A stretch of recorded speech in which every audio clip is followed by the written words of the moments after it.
prochaine pleine lune, donc le dimanche 28 mars 2021. Pleine lune en bélier, puisque le soleil en ce moment est en bélier, mais la lune est en balance, donc pleine lune en balance. Donc on est en plein dans l'axe balance bélier. Donc je vais faire un tirage d'un arcane majeur pour cette pleine lune.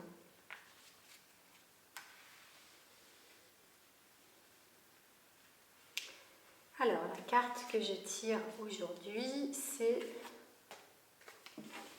l'arcane 16. L'arcane 16.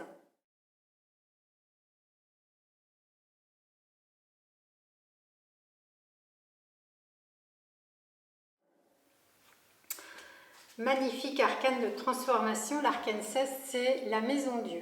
Alors, la maison Dieu, on voit une tour et le haut de la tour s'ouvre comme ayant reçu une forme de choc, et du haut de la tour s'échappent des flammes. Ensuite, descendent du ciel des boules multicolores, et sur le sol nous voyons un couple de personnages, en fait, la tête en bas, les jambes en l'air, qui probablement, on peut supposer, mais ce sont que des suppositions, sont tombés du haut de la tour. En tout cas, ils ont la tête à l'envers et ils sont sur le sol, donc en contact avec la terre. Voilà, donc c'est une magnifique carte de transformation. Pourquoi ? Parce que cette carte peut précisément se lire de différentes façons. Une forme de destruction, souvent cette carte fait peur, parce qu'on voit une tour qui s'effondre, le feu, un incendie, des personnages qui tombent, voilà, la chute, voilà. C'est bien sûr, ce sont des symboles. Donc, une destruction, mais pour une nouvelle construction, parce que néanmoins, la carte représente une construction qui s'élève de la terre, en contact avec tous les éléments de la nature, et qui va vers le ciel, dans une ouverture, une expansion de conscience. Donc bien évidemment, transformation au niveau, sur le plan en fait de la conscience, de l'être, hein, et non pas seulement sur le plan matériel. Bien sûr, on pourrait lire cette carte aussi sur un plan matériel, hein. Elle a, bien évidemment, surtout dans le contexte, et avec cette pleine lune en balance, donc de quoi s'agit-il, hein? D'une transformation de notre axe, hein. Bien sûr, c'est une carte qui symbolise un axe central, hein. Donc l'axe central, on peut le ressentir bien sûr dans notre propre corps, hein. C'est notre colonne vertébrale au niveau du corps physique, et au niveau du corps énergétique, c'est le canal central d'énergie qui monte, voilà, pour s'élever sur un plan supérieur et rejoindre les sources, rejoindre en fait la conscience universelle. Donc ça, c'est une lecture aussi qui est inspirée des textes du Hatha Yoga, notamment du tantrisme, qui a élaboré une théorie énergétique du yoga. Donc, pour en revenir à cet axe, donc là je parle au niveau individuel et au niveau donc de la lecture astrologique, puisque le tarot est en lien avec l'astrologie. Cette pleine lune qui arrive en fait dimanche, soleil bélier opposé à lune en balance, c'est une pleine lune qui nous parle de l'axe balance-bélier. Dans l'astrologie, il y a aussi des axes avec des polarités, des complémentarités. Chaque signe a son double, opposé et complémentaire. On peut dire par exemple, donc avec le bélier qui ouvre la saison astrologique, hein, qu'il y a dans chaque bélier un petit peu de balance, et son signe opposé, 6 signes plus tard, le 7e signe du zodiaque, c'est la balance. Dans chaque balance, il y a un peu de bélier, parce qu'on a besoin de ces deux énergies. Et de quoi parle l'axe balance-bélier ? Précisément de l'harmonie, de l'équilibre à trouver entre l'individuation, l'individualité, le je suis du bélier, pour s'affirmer, un ego, on va dire, fort mais sain, hein, qui n'est pas un ego qui veut dominer, hein, ça ce serait un des travers, j'ai envie de dire, du signe, mais un ego bien affirmé, bien posé, qui prend sa place dans le monde. Et en même temps, évidemment, nous sommes des êtres sociaux, nous sommes des animaux sociaux, nous avons besoin les uns des autres dans toutes nos relations, dans toute notre vie, tous nos choix, bon, très très souvent nous nous rendons compte, si nous regardons un petit peu en arrière, sont faits aussi à partir de rencontres, voilà, souvent marquantes de nos vies. Donc on a besoin du nous, de l'autre, et la balance signe effectivement, marque en fait cette importance et cette même nécessité que nous mettions de l'autre dans notre vie et que nous puissions dire nous sommes. Voilà, donc on passe du je suis au nous sommes. Alors, le travers de la balance, ce serait de ne pas avoir un je suis suffisamment affirmé et de faire trop de concessions pour s'ouvrir précisément à cette dimension de l'autre qui est, comme je disais, nécessaire pour notre équilibre aussi. Donc voilà, de trouver un équilibre. Alors voilà, Maison Dieu dit peut-être détruire, ouvrir quelque chose pour reconstruire sur une nouvelle base. Donc ça vient nous interpeller chacune et chacun bien évidemment, de où nous nous positionnons par rapport à ce je suis du bélier et par rapport à ce nous sommes de la balance.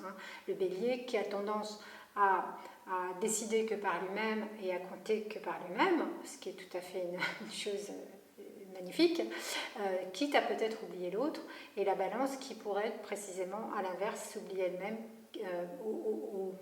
pour se mettre au service du nous. Parce que dans la lune en balance, dans cette pleine lune en balance, dans le signe de la balance, il y a l'idée d'un désir, d'une aspiration vers l'harmonie entre soi et l'autre, entre soi aussi et la communauté. C'est pas uniquement dans la relation de couple, c'est aussi dans toutes nos relations, les relations d'amitié, même si ça c'est plus Verseau, mais ça parle aussi du Verseau, la Maison Dieu, donc c'est pour ça que j'en parle, mais dans toutes nos relations, et y compris bien sûr dans notre j'ai envie de dire, notre aspiration à communier. Il y a l'union et il y a la communion aussi avec la balance, avec tout ce qui nous entoure, l'environnement et le cosmos. On voit bien ici d'ailleurs qu'il y a les éléments de la nature qui sont présents, et le ciel, et les feux, et la terre, et l'eau. Et puis l'humain qui est toujours cet entre-deux. L'humain est un trait d'union entre l'axe de la terre et de la matière symboliquement, et l'axe du ciel, et donc de l'esprit, de la conscience universelle. Donc c'est pour ça qu'il est souvent un petit peu entre deux, donc en déséquilibre. Et vous voyez bien qu'ici, les personnages précisément ont un équilibre inversé. Ça rappelle aussi également les postures de yoga dans lesquelles nous changeons notre axe, le cœur étant au-dessus de la tête. Et pour des raisons physiologiques, c'est effectivement très important de vivre ces postures, mais pour des raisons symboliques, c'est aussi de changer de regard. Donc de nouveau, considérons cet axe de la relation à soi et la relation à l'autre et de l'harmonie nécessaire à trouver entre l'affirmation personnelle et la relation à l'autre harmonieuse, qui ne soit pas dans des relations de domination, de soumission, etc., bien évidemment. Considérons que nous avons peut-être besoin de changer notre regard, chacune et chacun, sur notre façon de fonctionner à travers cet axe, dans cet axe, avec bien évidemment aussi, pour reprendre les symboles, Soleil-Lune, donc Soleil principe masculin, Lune principe féminin, Mars et Vénus, Mars principe masculin qui est la planète maîtresse du Bélier, et Vénus principe féminin qui est la planète maîtresse de la Balance. Vénus c'est quand même l'amour, donc la Lune en Balance et le Soleil est conjoint en ce moment, le Soleil Bélier est conjoint avec la Vénus en Bélier, donc la Vénus, l'amour est très très présent dans cette lunaison qui va commencer dimanche. Donc comme en plus la pleine lune entame un cycle d'intériorisation, d'introspection, de préparation de ce que nous voulons ensuite poser comme acte lors de la prochaine nouvelle lune qui aura lieu en avril, interrogeons-nous, ressentons-nous, écoutons-nous à l'intérieur de nous sur comment nous vivons précisément cette relation d'amour à nous-mêmes et à l'autre et au monde et j'ai envie de dire à l'absolu, au cosmos. Bon, ça c'est en option, c'est mon ressenti que je vous pose. Donc c'est revenir dans cette dimension d'amour, mais un amour qui ne soit pas béni oui complètement, j'ai envie de dire, déconnecté du réel, un amour qui parte d'un ancrage, d'un centrage. On voit vraiment l'importance de cette verticalité, de cet axe central dans Maison Dieu qui est magnifique, sans lequel on ne peut pas avancer, on se déstructure, on va dans la destruction justement dont parle aussi Maison Dieu en négatif, et un amour qui part du cœur et qui ne soit pas non plus un amour avide. Opposé à Vénus on a Mars. Mars c'est le principe masculin d'action, le feu du désir, l'élan vital absolument nécessaire, sans quoi rien ne se fait non plus bien évidemment, mais l'excès de Mars, c'est une forme de désir avide. Voilà, donc de trouver un compromis entre une Vénus et un Mars qui soit bien ancré, bien centré, bien lucide, bien conscient, bien en équilibre l'un avec l'autre pour que le désir parte du cœur, ne soit pas une illusion fantasmée non plus, soit un ancrage en lien avec le réel, mais dans une optique de communion spirituelle. Voilà aussi ce que dit Maison Dieu. Pour moi, c'est aussi une carte qui parle de l'union. Vous voyez, il y a quand même deux personnages qui parlent donc du couple, de l'union que nous pouvons former l'une avec l'autre, que ce soit dans nos relations d'amitié aussi, mais bien sûr dans nos relations amoureuses, avec un aspect quand même, je vais terminer là-dessus parce que je suis assez sensible aux énergies uraniennes, avec un aspect uranien. Donc cette carte aussi symbolise Uranus, donc Uranus, planète maîtresse du Verseau, et les énergies Verseau sont très fortes cette année 2021. Et Uranus est quelque chose de qui peut être très impulsif, très explosif, très imprévisible. On voit bien combien les événements ces derniers temps sont vraiment non prévisibles. On n'a pas de prise sur les choses. Et comment aussi cette énergie de vie et énergie d'amour qui forme ce couple Bélier-Balance magnifique, représenté par, j'ai envie de dire, des yogis, des saltimbanques. Moi, je suis prof de yoga, donc moi, ça m'inspire toujours. C'est les yogis, hein, quand je vois cette carte aussi. Et comment s'attendre à tout, hein, s'attendre à accueillir l'imprévisible et le beau de la vie, hein, y compris justement dans cette magie de la rencontre à l'autre. La rencontre à soi et la rencontre à l'autre. Parce que, bien évidemment, également, je ne l'ai pas dit, mais c'est très important, tout part toujours de soi. Cette carte, elle vient parler de soi, chacune et chacun de nous, et elle vient parler de ce couple intérieur que nous formons, bien sûr. L'axe Bélier-Balance, il est en chacun de nous, hein, comme tous les autres axes de signes astrologiques du zodiaque. Hein.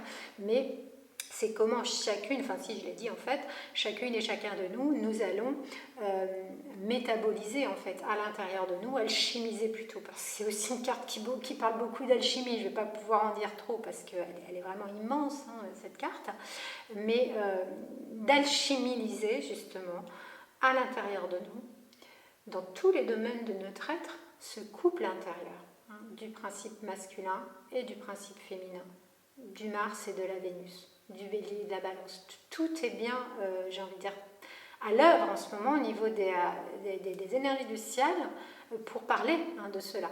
Hein, puisqu'on a Soleil Bélier, donc Mars et Soleil, et puis conjoint en plus à Vénus, hein, donc Vénus c'est vraiment au centre quand même, j'ai envie de dire, de la lunaison, et la Lune en Balance. Et le Balance c'est Vénus aussi. Donc place à Vénus dans une forme aussi de fête, de magie, hein, de magie de la fête de la vie. Hein, c'est une carte qui parle aussi beaucoup de l'énergie vitale, hein, de la Kundalini, hein, donc pour revenir aussi à des termes qui sont chers au yoga, à la philosophie du yoga. Donc l'amour vécu dans l'énergie renaissante et bouillonnante en fait. Il y a beaucoup de bouillonnement dans Arcane 16, hein, dans la Maison Dieu, du printemps, parce que nous sommes juste quelques jours après l'équinoxe et nous sommes vraiment dans cette période magnifique de renaissance. On le voit partout autour de nous dans la nature, et je parle pour l'hémisphère nord bien sûr, et à l'intérieur de nous on le sent, nous sommes en écho, toujours en résonance avec ce qui se passe autour de nous, dans la nature notamment. Donc voilà, c'est retrouver ce pétillement, ce bouillonnement martien, uranien,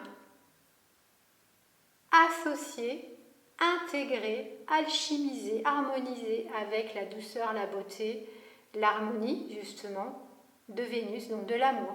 C'est-à-dire ouvrons nos cœurs, hein, laissons transparaître la beauté de notre cœur et de notre amour dans tout notre corps aussi. Bien sûr, c'est une carte qui parle de la vie, du corps, hein. Mars aussi c'est le désir charnel, corporel, sensuel. Vénus, c'est ça la sensualité, mais à partir de notre axe centré, complètement aligné, on pourrait dire aussi, hein, voilà, l'alignement, et laissons rayonner cet amour et cette énergie vitale. C'est un couple qui va ensemble, un amour éthéré, oui, inconditionnel, mais complètement vibrant de vie, de ce Mars, de feu de la vie. Voilà, donc très très belle carte, très beau tirage, Arcane 16. Je vous souhaite donc une magnifique pleine lune et je vous dis à très bientôt pour une nouvelle vidéo bon, pour la nouvelle lune et pour d'autres événements si le cœur m'en dit. Hein, voilà, et je vous dis à très bientôt.